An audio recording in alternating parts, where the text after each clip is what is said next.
Hola, buenos días. Bueno, la palabra de hoy no es una palabra para que mires al que está a tu lado, para que tú digas, yo quiero ponérmelo por obra, quiero atesorarla en mi corazón, ¿verdad? O sea que Daniela, no puedes mirar ni a tu madre Lorena, ni a tu chico Sebastián para decir, mirad lo que están diciendo. No, es para cada uno de nosotros. Y te voy a avisar por dónde va. Te voy a decir dos palabras. Cizaña y... Venga, otra vez. Cizaña y trigo. Vale. Los tiros van por ahí. Y sabes... No lo tengo anotado, pero mientras estaba ahora sentado y Leticia estaba terminando, pensé en un versículo que es muy fuerte. Y dice, hay de aquellos que sirven de tropiezo para otros, porque más les valdría atarse, ¿qué dice? Una soga con una piedra y lanzarse al fondo del río, al fondo del mar, al fondo del lago, ¿verdad? Imagínate. Claro, hemos experimentado la gracia de Dios, ¿sí o no? Hemos experimentado la gracia, esa gracia que no merecemos, esa gracia que todo lo perdona, y a veces jugueteamos con esa gracia pensando que todo vale. Pero cuando empezamos a estudiar y a ver los atributos de Dios, nos damos cuenta de que Dios es un Dios justo. Y justo no es aquel que perdona todas las cosas porque sí. Justo es aquel que perdona cuando hay un arrepentimiento. Pero justo es aquel que aplica justicia. O sea, que a veces da lo que cada uno merece. ¿Sí o no? Ayer estábamos Eva y yo, ayer fue una tarde de películas españolas. Estábamos pasando un canal y de pronto vimos no te rías. Y vimos a actores de cuando nosotros éramos pequeños, ¿no? Estas películas así un poco... Y vimos dos, ¿no? Estuvimos viendo dos. En una de ellas eran tres familias en las cuales los padres, los hombres, no estaban de acuerdo con los novios que sus hijas habían elegido. Y entonces se juntan, esos tres padres, ¿no? Eran los supercuñados, y empiezan a planear un montón de cosas, bueno, un despropósito, una comedia, ¿no? Y en un momento dado, uno de esos matrimonios, uno de esos padres, le coge a su esposa y le dice, vete ahora mismo a hablar con tu hija.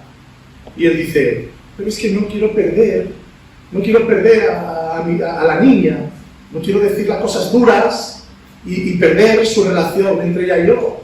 Y le dice a la señora, la esposa, desde que es pequeña la llevas malcriada. Desde que es pequeña la permites todas las cosas, y te voy a decir algo más. La niña no es tu amiga, tú eres su padre. Así que ponte duro cuando has de ponerte duro. ¿Me explico? A veces pensamos que Dios es como la cara A de este señor. Ay, dice el Señor, yo no quiero perder mi relación con Adela, tú le dejas que haga lo que quiera, que haga lo que le apetezca para no perder la relación con ella. Pero así no es nuestro Dios, ¿o sí? El Señor dice, ¿cuánto amo a Adela? A Elio, a Sai, a cualquiera de nosotros, y lo voy a tener que corregir, porque el propósito es que cada día este hombre o esta mujer sean más iguales. ¿A quién? A mi Hijo Jesucristo. Porque el propósito no es que vengamos a la iglesia y el Señor nos pase la manita así por aquí para que nos sintamos bien. El propósito es ser cada día más iguales a su Hijo Jesucristo. Y venimos insistiendo sobre esto durante el tiempo. Venimos insistiendo para que no nos equivoquemos, para que no pensemos que venir aquí y poner el tic en estuve el domingo es suficiente. No, venimos porque lo necesitamos. Venimos porque queremos darle culto al Señor todos juntos. Venimos porque tenemos que crecer. Y venimos porque el Señor, y también quiero decirlo así porque me encanta decirlo así, el Señor nos ha tomado, nos ha rescatado, nos ha arreglado, sigue limpiándonos cada día y nos ha puesto juntos.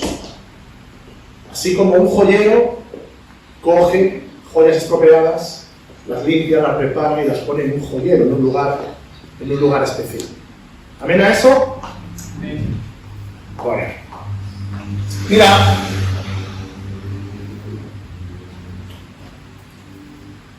el pueblo de Israel fue elegido con un propósito. ¿Y sabes cuál fue? El pueblo que el Señor elige desde el principio, lo elige con un propósito. Y era hacer de un pueblo que no era pueblo, o mejor dicho, perdóname, de un pueblo que no era pueblo hacer un pueblo, ¿no? Cambiar su corazón de piedra por un corazón de carne, que ellos le pudieran llamar Padre, que ellos le pudieran decir Dios, y que Dios pudiera decirles, sois mi pueblo.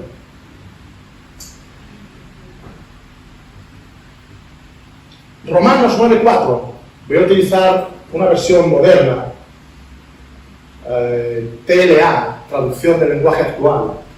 Dice, ellos son el pueblo que Dios ha elegido. Está diciendo el escritor de Romanos, que no tenemos muy claro quién ha sido, todos se lo atribuimos a Pablo, pero dice, ellos son el pueblo que Dios ha elegido. A ellos Dios les dio el derecho de ser sus hijos. Dios ha estado con ellos.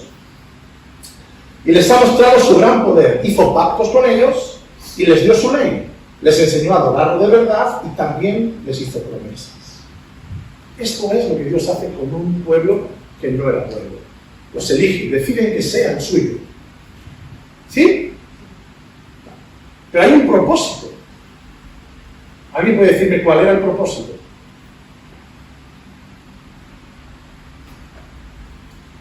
El propósito era, como será en los últimos tiempos. Si tú coges el libro de Apocalipsis y empiezas a leer, te darás cuenta, podremos leer, que al final de los tiempos habrá una gran batalla, ¿sí o no? Una gran batalla en la que casi todas las naciones estarán en contra de Israel, el pueblo elegido de Dios, y todo el mundo querrá aniquilar a Israel.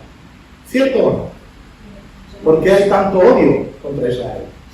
Porque todo el mundo está en contra de Israel, casi todos. Porque hay un odio sembrado de parte del mismísimo infierno contra el pueblo de Dios. Y todo el mundo quiere acabar con el pueblo de Dios. ¿Por qué? Porque si acaban con su pueblo, piensan que acabarán con su Dios. Y espiritualmente no hay otra, esto es así. Políticamente puede haber muchas más cosas. Podemos estar a favor o en contra de las guerras, no me voy a meter ahí. Estoy hablando de espiritualmente. Pero ¿sabes cuál es el asunto? El asunto es que si tú te vas a Apocalipsis y ves cuáles son las últimas cosas que sucederán, dicen que se juntarán las naciones y vendrán con un ejército de más de 200 millones de soldados. 200 millones de soldados. ¿Sabes cuánto es eso? 200 millones de soldados contra un pueblo, contra un solo pueblo. ¿Y sabes quién ganará esa batalla? Israel, como todas las que ha tenido. ¿Y sabes por qué va a ganar Israel la batalla? No porque sean más listos, no porque tengan un servicio de inteligencia mejor que el resto de las naciones, que lo tienen, no porque tengan una cúpula antimisiles, que la tienen, porque dice la palabra que el Señor se levantará contra todas las naciones, hará que su pueblo venza y todo el mundo sabrá quién es Jehová de los ejércitos. Así que cuando Dios escoge a este pueblo que no es pueblo y empieza a trabajar con ellos, lo que desea es que todos los demás pueblos, las naciones impías, aquellos que tienen dioses, los dioses ajenos, ¿verdad? conozcan quién es el Señor. Ese es el propósito. De hecho, hay un versículo que me vais a perdonar, pero lo llevo buscando un montón de tiempo en el Antiguo Testamento y no lo he encontrado. Pero el enfoque de este versículo es, dice, tú Israel, que cumplirás los mandamientos del Señor, sus preceptos, sus mandatos y tal, y las demás naciones querrán ser como tú, porque verán que el Señor está contigo. Perdonadme, pero no lo he encontrado, no lo puedo citar, ¿vale? He vuelto loco, no soy capaz de encontrarlo. Entonces, hay un propósito en el pueblo, y es que el Señor sea conocido por los demás pueblos. El propósito no es Israel. El final de la historia no es que Israel vence. No, es que el Señor hace que Israel venza.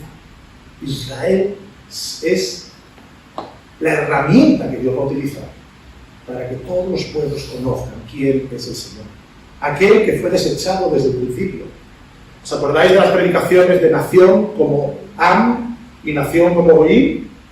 Cuando te lo digo rápidamente, en el Antiguo Testamento, en hebreo, cuando fue escrito el Antiguo Testamento, las veces que los escritores se refieren a Israel como pueblo de Dios, como nación, utilizan el término Am, A-M, como Am en inglés, pues eso, Am, que significa nación de Dios. Pero cuando en el Antiguo Testamento el escritor, inspirado por el Espíritu, lo que está haciendo es referirse a las naciones que no son el pueblo de Dios, se refiere como Goyim. Goy, nación, Goyim, naciones, en plural. Entonces, desde el principio, en la terminología o en el lenguaje, ya estamos viendo una diferencia entre el pueblo de Dios, la nación de Dios y las demás naciones. El propósito que Dios tuvo con Israel es que Goyim, las naciones paganas, las naciones extranjeras, conocieran al Señor por medio de Am, su pueblo. ¿Me sigues hasta aquí? ¿He sido capaz de expresarme? Ok, continúo. Fijaros lo que nos encontramos en Ezequiel 36, versículo del 16 en adelante. Dice, el Señor se dirigió a mí y me dijo, cuando los israelitas vivían en su tierra, la profanaron con sus malas acciones. O sea, con su pecado. ¿Sí? ¿Sí? Con su pecado. Su manera de vivir era para mí algo sucio y repugnante. Así está hablando el Señor, ¿no? Entonces descargué mi ira sobre ellos por los asesinatos que cometieron en el país y por la manera en que lo profanaron adorando a ídolos. No nos engañemos. No pongamos en la palabra ídolos solamente virgencitas de madera, santitos de cartón o cosas así.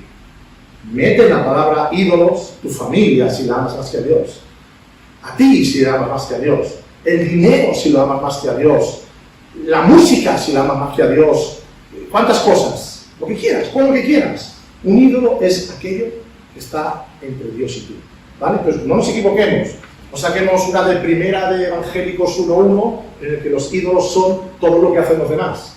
No. Ídolos son todas aquellas cosas que están entre Dios y nosotros. ¿Cierto? Venga, continúo. Y en castigo, dice, de sus malas acciones, los dispersé entre los demás países y naciones. Así que cada vez que el pueblo de Israel fue dispersado a Persia, a Babilonia, a distintos lugares, fue un trato de Dios para con ellos, para decirles, no estáis andando, no estáis caminando como debéis, y lo que voy a hacer va a ser dispersaros. ¿Por qué? Porque estáis pecando, porque no estáis teniendo en cuenta mis mandatos. Dice, aquí es donde quiero llegar, pero en todos los pueblos a donde llegaban ofendían mi santo nombre. Todos los lugares donde el pueblo de Israel fue dispersado, dice que se ofendía el nombre del Señor. Pues toda la gente decía, los extranjeros que les veían venir, dice, estos son el pueblo del Señor, pero tuvieron que salir de su país. Entonces, me dolió el ver que por culpa de Israel, mi santo nombre era profanado en cada nación a donde llegaban.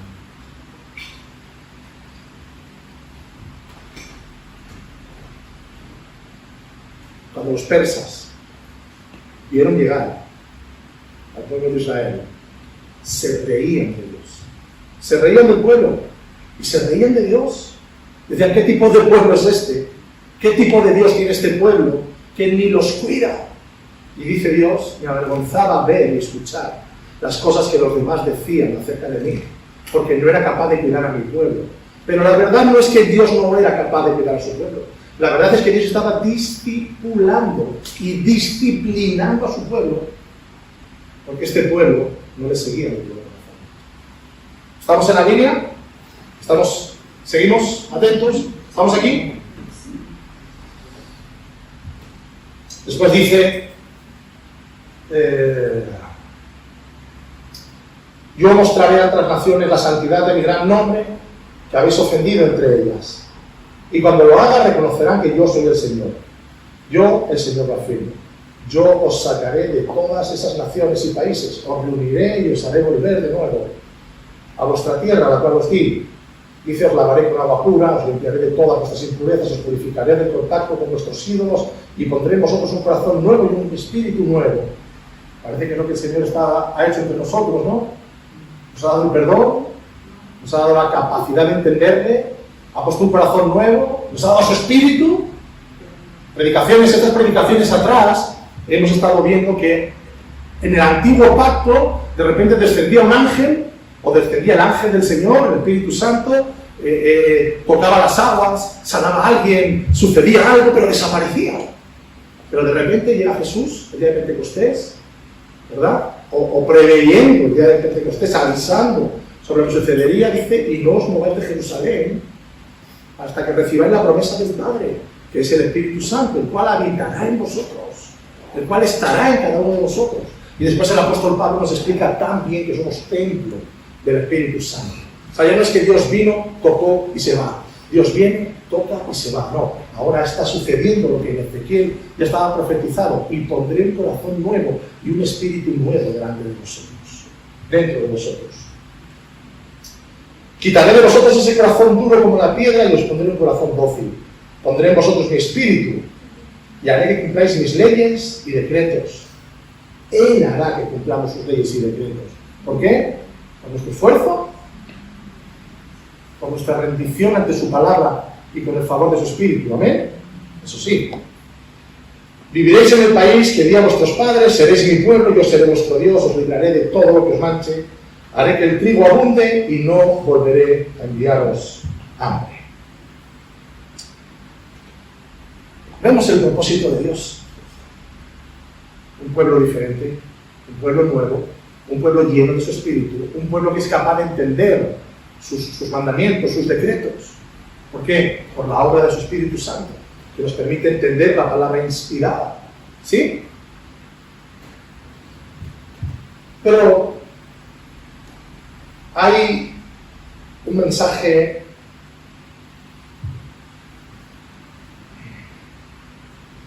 en Romanos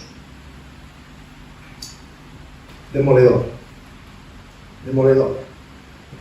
O si lo entendemos como tal, lo vamos a leer.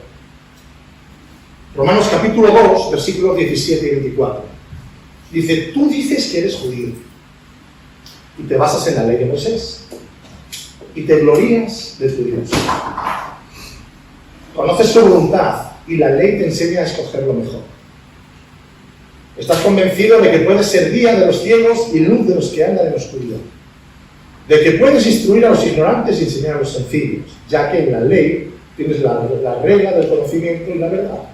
Pues bien, vamos a parafrasearlo. Tú que te dices hijo de Dios. Perdón, nosotros que nos decimos hijos de Dios. Nosotros que decimos que conocemos la palabra. Nosotros que decimos que estamos cerca del Señor y nos gloriamos del Señor, ¿verdad? Nosotros que decimos que somos limpios, santificados, bautizados, llenos del Espíritu Santo. Incluso hablamos de nuestros dones y de nuestras, ¿verdad?, logros a veces.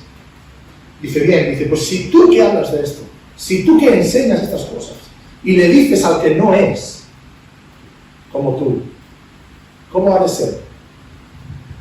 Dice, ¿por qué no te enseñas a ti mismo?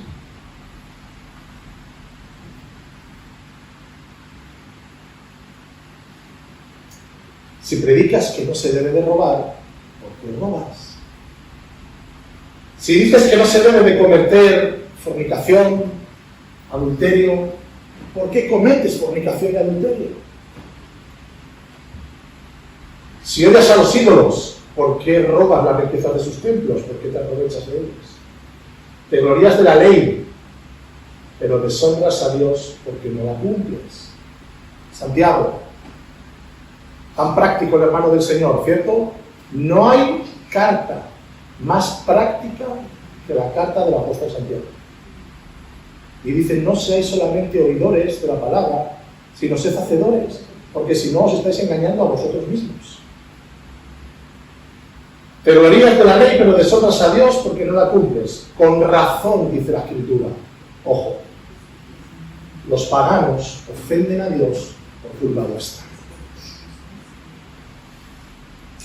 Los paganos ofenden a Dios, desechan a Dios, no quieren saber nada de Dios por culpa de aquellos, y déjame parafrasear y traer a nuestros días, por culpa de aquellos cristianos que no se comportan como deberían comportarse.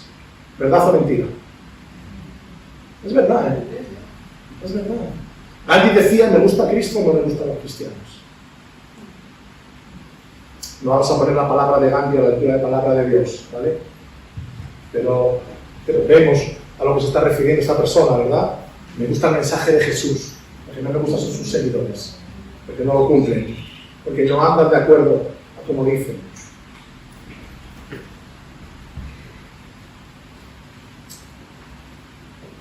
Dios escoge un pueblo para depositar sobre él su palabra, su sabiduría, su presencia, para que los demás pueblos sean llamados a celos, permítemelo así, para que los demás pueblos digan, yo quiero ser como estos. Y no hay más que reproches en la palabra. No hay más que reproches en la palabra.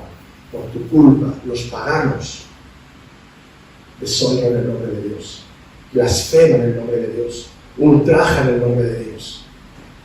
¿Por qué? Porque no reflejamos lo que el Señor quiere que reflejemos.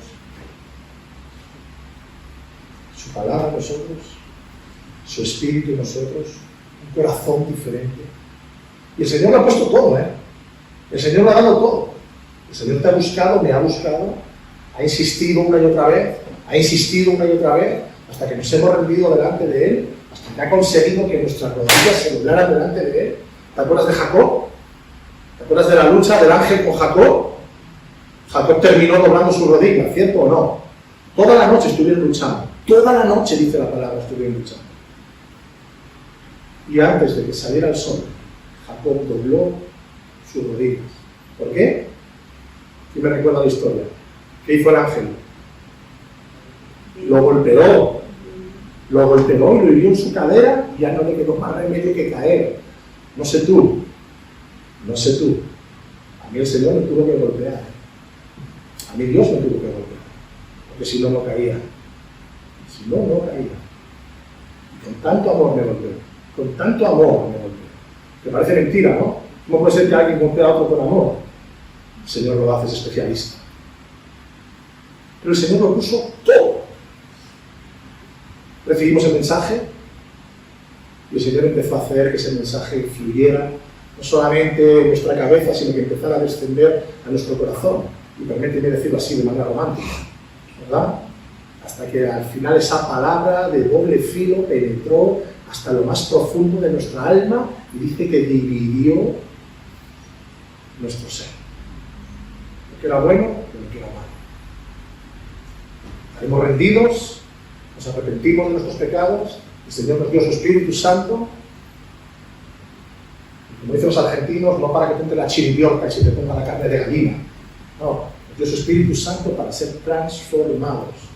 Ese es el primer ministerio del Espíritu Santo, transformarnos, que seamos distintos, que cuando alguien mire a Adela diga, wow, y permíteme lo que voy a decir, wow, esta no es la gitana que era, con todo mi amor, esta no es la mujer que era, algo ha sucedido,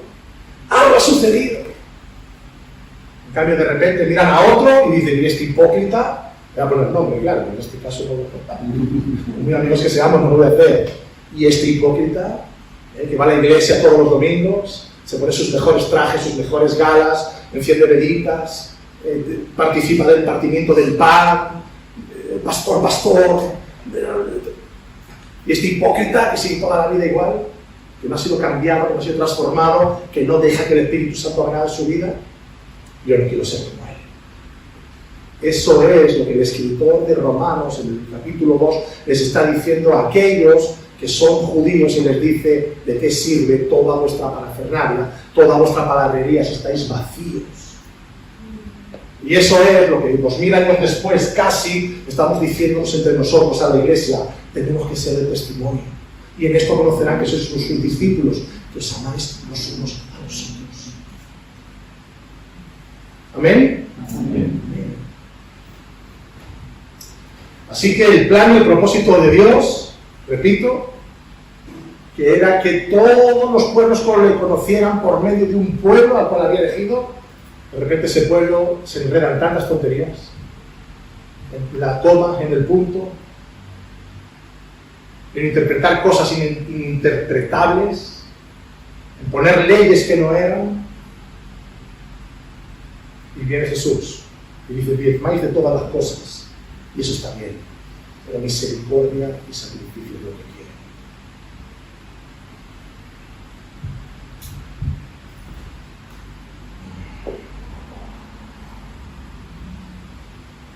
Y dirás: bueno, ¿qué tiene que ver esto con nosotros? Pues tiene mucho que ver con nosotros, porque ahora tú y yo hemos sido injertados en el olivo original, ¿cierto? Romanos nos enseña esto. Y tú, dice para nosotros, que no siendo del pueblo de Israel, has sido adoptado, aceptado, y le habla a la iglesia, has sido injertada en el olivo, ¿verdad? Aquí tenemos a Fred, que él sabe de injertos, ¿sí o no? Un poco, ¿no? Tú coges, si me equivoco me lo dices.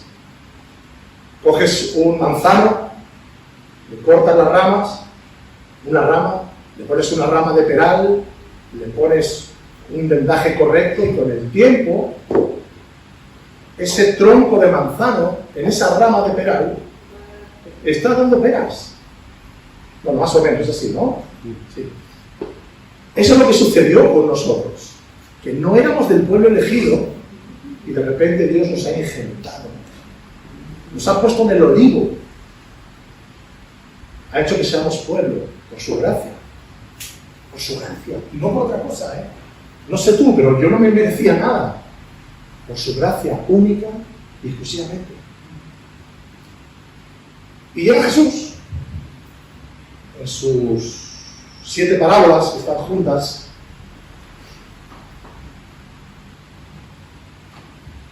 y empieza a explicar la parábola del sembrador. Y después de la parábola del sembrador, explica la parábola del grano de mostaza. ¿Acordáis? La semilla más pequeña que existe. Bueno, y hay otra, que es como hemos empezado, que habla acerca del trigo y la cizaña. Todos tenemos en mente cómo es el trigo, ¿no? El trigo, un tallo alto, rubio, por decirlo así, amarillo, cuando ya el sol lo ha secado, y normalmente suele tener en la parte de arriba, si la cosecha es buena, suele tener en la parte de arriba un mazacote, por llamarle así, no sé qué palabra exactamente tiene, pero el fruto con un montón de granos. Y es bonito de ver, ¿verdad? Al punto que cuando está casi a punto de ser cosechado, el tallo no está así, está así. ¿Por qué? Por el peso que tiene el trigo, el grano, ¿no? Hay tantos granos en la punta de arriba que está caído de tanto peso. Pero luego está la cizaña. ¿Sabéis qué es la cizaña? Sí, cizaña es lo que me dice el hermano del otro hermano cuando me llama por teléfono los martes. Utilizamos esa palabra, ¿no? No sé, en otros países, en Brasil, ¿utilizáis también esto? Cuando viene alguien a contarte algo malo, no me vengas a meter cizaña. De ahí viene, de la Biblia, viene este dicho: no seas cizañero, no vengas a sembrar cizaña de otro hermano. La cizaña es una planta parecida similar al trigo. De hecho, hoy por la mañana he estado informándome y es una gramínea, porque tiene granos, entiendo que viene de ahí, pero va vacía, está completamente vacía. En la parte de arriba, donde está el fruto, no tiene granos, apenas tiene unas pequeñas pajitas, unos tallitos que salen hacia arriba, y tiene un granito que es pequeño, que no sirve para nada. No sirve para nada, nadie lo come, nadie lo quiere. Esa es la cizaña. La versión que he elegido, que es la versión de Dios habla hoy, no dice cizaña, dice mala hierba, pero lo vamos a leer igual. Dice, voy a cambiarlo, dice, Jesús les contó otra parábola, y dice, el reino de los cielos puede compararse a un hombre que sembró buena semilla en su campo. Dice, pero mientras todos estaban durmiendo, llegó un enemigo que sembró cizaña entre el trigo, mala hierba, como te digo, dice esta versión. Y después de sembrar esta mala hierba, esta semilla de cizaña, se marchó. Cuando creció el trigo y se formó la espiga, apareció también la cizaña. Entonces los labradores fueron a decirle al dueño, Señor, si la semilla que sembraste en el campo era buena, ¿cómo es que ha salido también cizaña? El dueño les dijo, un enemigo ha hecho esto. Los labradores le preguntaron, ¿quieres que vayamos a arrancar la mala hierba? Pero él les dijo, no, porque al arrancar la mala hierba podéis también arrancar el trigo. Es mejor dejarlos crecer juntos, hasta la siega, donde mandaré a los segadores a recoger primero la mala hierba y atarla en manojos, para quemarla, y que luego guarden el trigo en mi granero. Jesús despidió a la gente y entró en la casa. Sus discípulos, dice, después, se acercaron a él y le pidieron que les explicase la parábola de la mala hierba en el campo. Él le respondió, el que siembra la buena semilla es el Hijo del Hombre, o sea, es el Evangelio.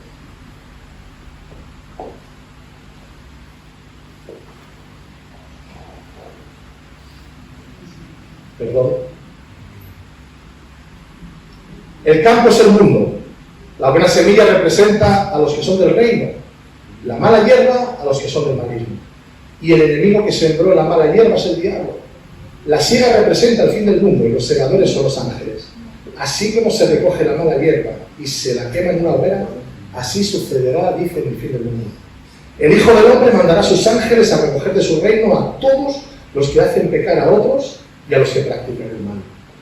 Los arrojarán al horno encendido, donde llorarán y le rechinarán los dientes. Entonces aquellos que cumplen lo ordenado por Dios brillarán como el sol en el reino de su Padre. Y dice, los que tengan oído, oigan.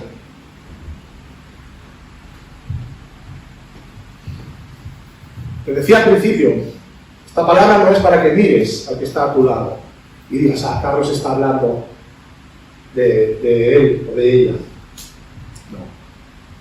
Creo que Dios nos está hablando a todos, porque hemos de ser su pueblo, el pueblo que refleje verdaderamente al Señor, el pueblo que cuando otros nos miren no digan, wow, qué perfección veo en ellas, no, que digan, veo que son distintos. ¿Por qué? Porque el que tiene el Espíritu de Dios es distinto, ¿sí o no? ¿Cómo puede ser que el Espíritu Santo de Dios habite en nosotros y seamos siendo los viejos hombres y mujeres? No puede ser. Muchos blasfeman el nombre de Dios porque no ven una transformación en nosotros. Muchos blasfeman el nombre de Dios porque lo único que están viendo es apenas unas espiguitas de trigo y un montón de cizaña en medio de la iglesia. Y me puedes decir, pero ¿cómo puedes estar hablando así de la iglesia? Te lo voy a explicar.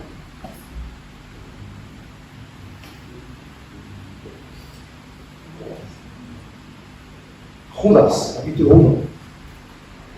Bueno, el único capítulo que tiene Judas. Versículo 4 en adelante. Porque algunos hombres han entrado encubiertamente, los que desde antes habían sido destinados para esta condenación, hombres impíos, que convierten en libertinaje la gracia de nuestro Dios y niegan a Dios, el único soberano de nuestro Señor Jesucristo. Está diciendo Judas a la iglesia, ojo, porque entre vosotros hay gente encubierta Ojo, porque entre vosotros hay personas que no hay arrepentimiento en su vida, que no quieren nada con Dios, pero están entre vosotros y lo único que pretenden es distorsionar la verdad del Evangelio. Repito, esta palabra es para que tú y yo nos miremos, no para que ahora diga José Carlos dijo que entre nosotros se habían infiltrado algunos. No estoy diciendo esto. Lo que te estoy diciendo es, si tú me dices, pero ¿cómo puede ser que en la iglesia sucedan estas cosas? Porque hay gente que está entre nosotros y no son de nosotros. Porque hay gente que se acerca por un u otro motivo, pero no quiere un cambio en su vida.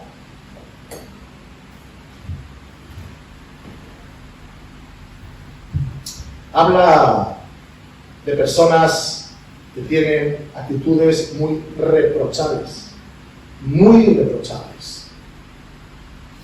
El apóstol Juan, en su tercera carta, en el capítulo 1, versículo 9, dice lo siguiente: he escrito a la iglesia, dice Juan, le he mandado una carta a la iglesia, pero Diótrefes, el cual le gusta tener el primer lugar entre ellos, o sea, el que estaba de alguna manera liderando aquella congregación, aquel que estaba diciendo, me tenéis que seguir a mí, aquel que no estaba entendiendo cuál era el propósito de Dios, dice, este Diótrefes, el cual se pone en primer lugar de la iglesia, no nos recibe.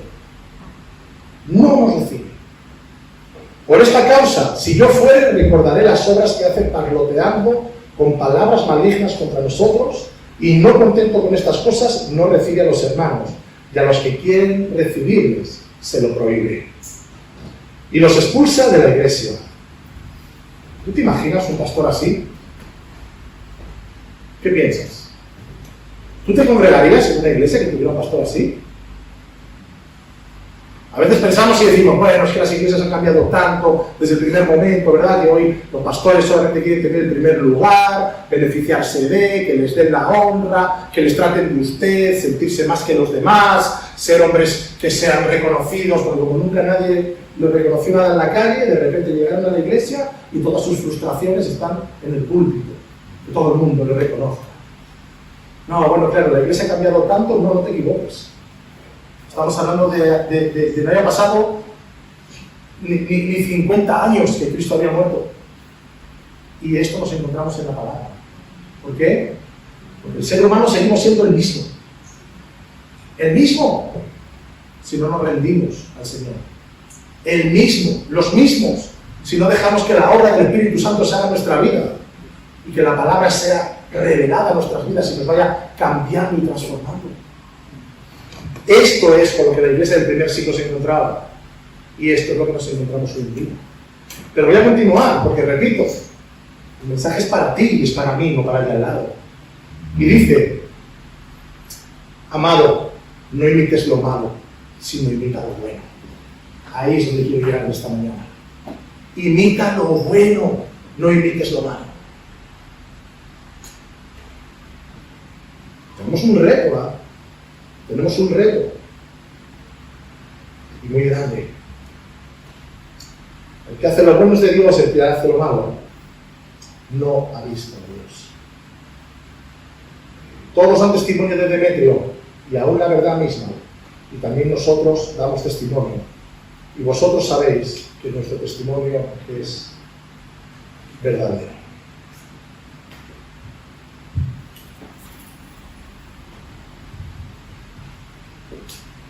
Vamos a terminar. Por favor,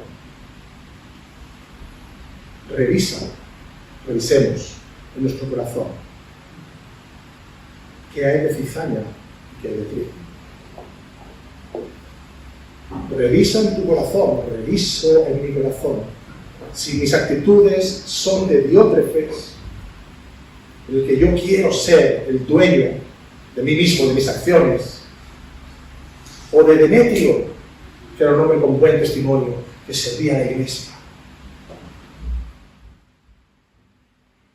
Imitemos lo bueno. Imitemos lo bueno.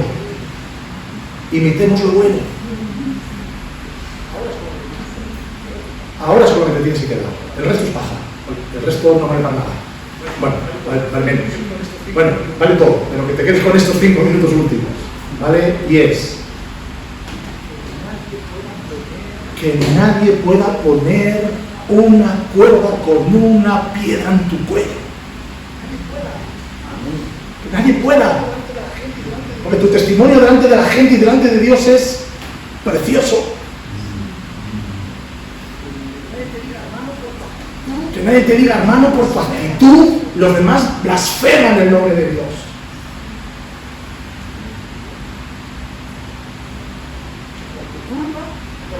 Que por tu culpa o por mi culpa nadie diga yo no voy a esa iglesia. Yo no creo. Yo no leo la Biblia. Porque son mentirosos. Porque son ciegos, guías de ciegos. Porque le dicen a los demás lo que tienen que hacer y ellos no son capaces de hacer. Imita lo bueno. Imita lo bueno. Imita lo bueno. No queramos los primeros lugares. ¿Para qué quieres el primer lugar? ¿Para qué quiero el primer lugar?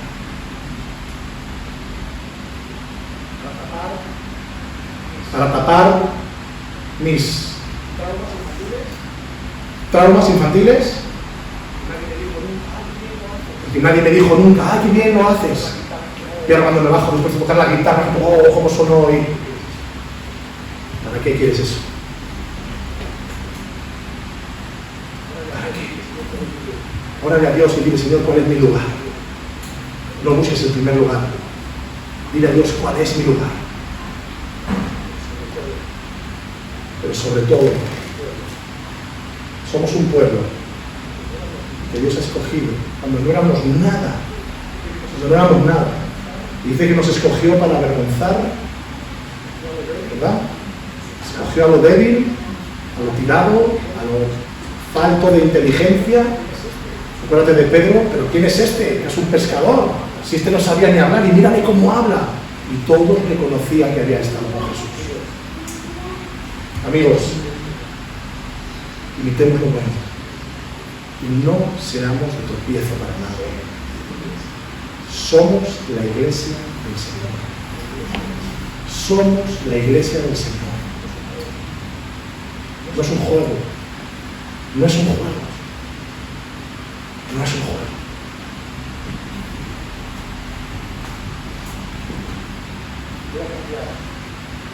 Voy a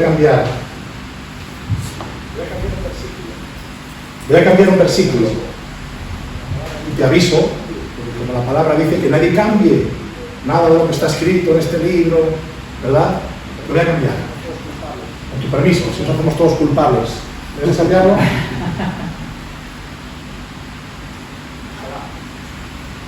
Ojalá que cuando terminen nuestros días, Dios nos mire a los ojos y en vez de decirnos los paganos ofendieron mi nombre por tu culpa, que el Señor nos diga los paganos, los que no me conocieron, honraron mi nombre por tu testimonio. ¿Sí? ¿Sí o no? Ah, bueno, a lo mejor lo queréis.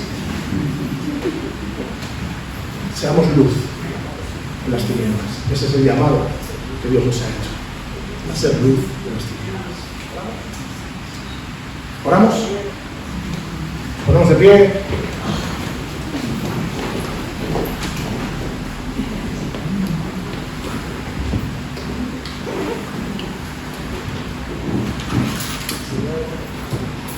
Señor,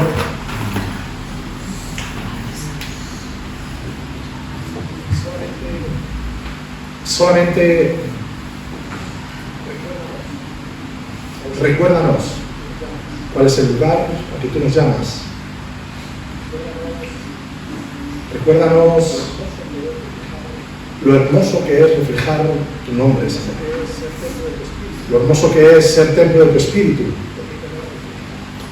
Permítenos reflejar, Señor, ser testigos tuyos en este mundo, Señor. Señor, ves tu iglesia llena de imperfecciones, fallos, los cuales tú estás corrigiendo y enseñándonos. Pero, Señor, haz que nuestro corazón sea un corazón recto delante de ti. Y no un corazón de piedra, un corazón tierno. Dios mío, mira a tus hijos. Míranos, Señor. Queremos serte fieles y imitar lo bueno en todos los lugares, en público y en privado, Señor. Ayúdanos, Señor. Ayúdanos a ser testigos tuyos. Y no solamente hablando, sino con nuestras vidas, Señor. En el precioso nombre de Jesús.